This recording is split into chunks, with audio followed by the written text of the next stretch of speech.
Thank you, Catherlough. Well, Minister, the British Pregnancy Advisory Service released figures estimating that 1 in 3 women will have an abortion in their lifetime. I think it's very regrettable to see no women politicians over the other side of the House. But if this figure is true, I'd ask you to think of the number of male government politicians over the course of the lifetime of Ireland's abortion ban, whose wives, partners, daughters, sisters, aunts, even mistresses have had abortions through safe travelling abroad. The figure must be huge, absolutely must be huge. And of course we're glad that those women had the ability to travel. They shouldn't have had to travel. They should have been able to have that in this country. But what sickening hypocrisy of those same politicians who continue to stand over Ireland's medieval abortion ban, especially when migrant women, poor women and sick women are being denied the right to have an abortion. Now, 26 migrant women went for counselling to the Irish Family Planning Association in the last year, and they wanted to have abortions and they were denied doing so. 5 of them were forced to continue these pregnancies against their wishes. There's only one name for that, and that's barbaric.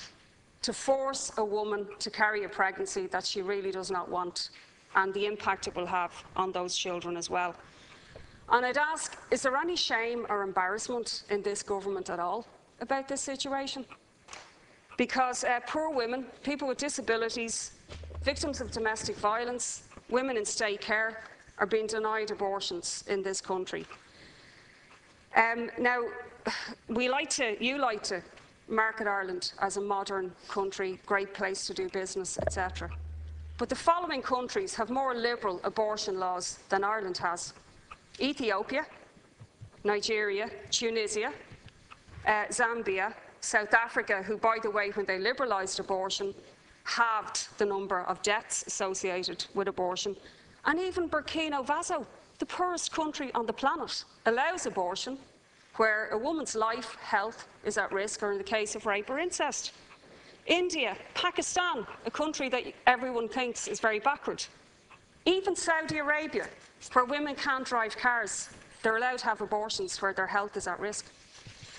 You know, so that's where you're placed in Ireland, with your continued hypocrisy and maintenance of the ban on abortion. Now, there's hugely pressing issues in this country facing ordinary people, facing working class people. The housing crisis, water charges, the ongoing austerity onslaught that people have been faced with in the last 6 years. But the continued existence of the 8th Amendment is equally pressing for women in this country. In the last 2 weeks alone, in my constituency and your constituency, Minister, I've been approached by women in absolute desperation. And they're women who have children already, and they just cannot afford to have any more children.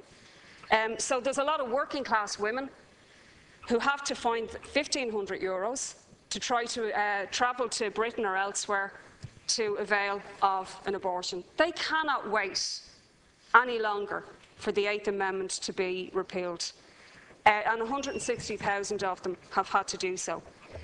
Now, on the last day of the Dail in July, the Taoiseach said, we won't revisit this issue. The people have spoken. What people have spoken? Nobody from this generation spoke on this issue. This generation never got a say on the matter.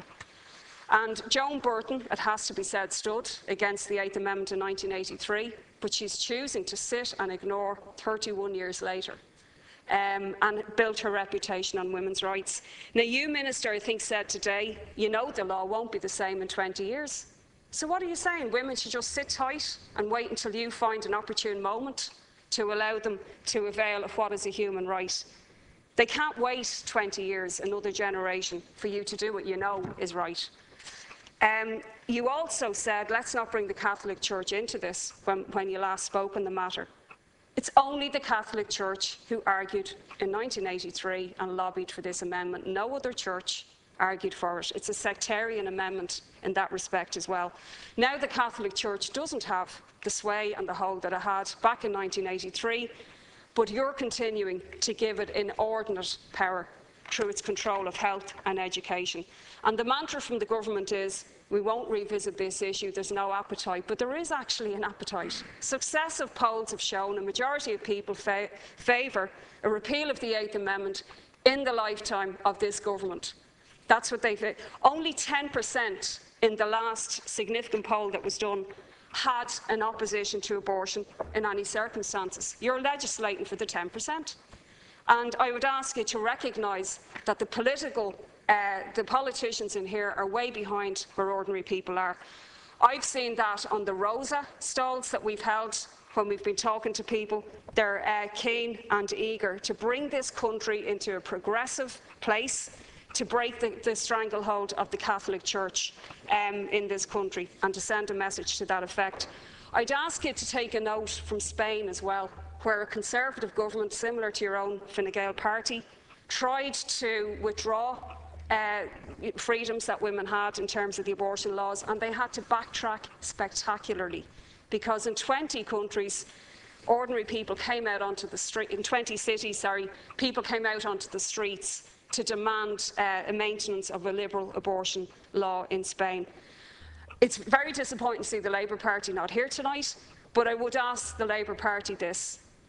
Is Labour going to continue to support the legacy of a Catholic Church-influenced state, the kind of state that led to the Magdalene laundries, the mother and baby homes and symphysiotomy, of controlling women's bodies and denying them their health care and their rights? I'm calling on the Labour Party to support this bill, to support a repeal of the 8th Amendment, and to hold a referendum at the time it should be held with the other referendums in the summer, in May, as was announced today.